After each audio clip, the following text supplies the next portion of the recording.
Once upon a time, there lived a king who grew old without having married. The king was too preoccupied with running his kingdom smoothly and peacefully that he had put off marrying to later. The townspeople loved their king because he was kind and just. They encouraged him to find a woman to marry. My king, you need to get married in order for you to have an heir. You have given so much to the kingdom, and you need to reward yourself. You should get married because you are getting old now. Yeah, you're right. I'm getting old now, and I need someone to take care of me. Now. Go and get me a wife. Soon enough, the king found a beautiful but much younger woman to marry. The young woman respected the king, so she agreed to marry him. However, the woman did not feel any love for him except as a king. The two were married, and the young woman was brought to the palace where she was to live. The king tried to woo his wife every single day. He would have beautiful dresses made for her and brought the most expensive jewelries. He gave everything that his wife would ask for. The king loved his wife very much. However, she could not learn to love him back. Do you love me? Yes, but only as a king, not as a husband.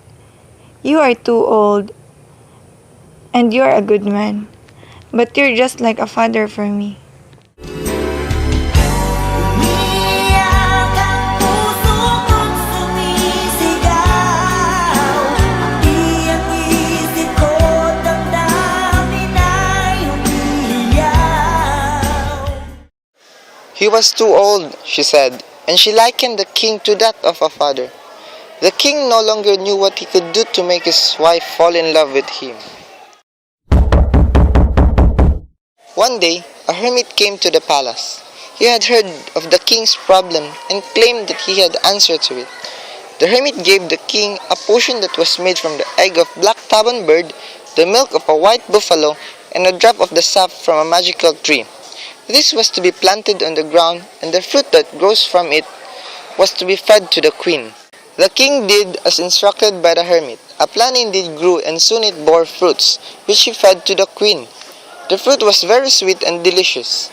As the hermit had said it, the fruit had a magical effect, and the queen soon fell in love with the old king.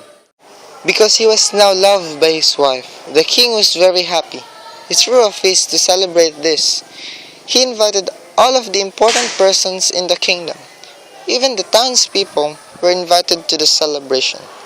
However, he left out one person. He had forgotten to invite the hermit who gave him the fruit.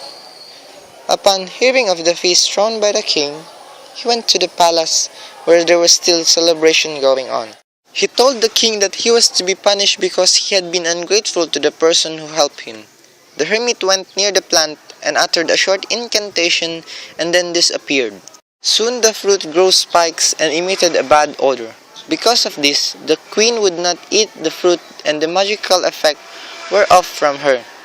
She went back to her old self who didn't love the king.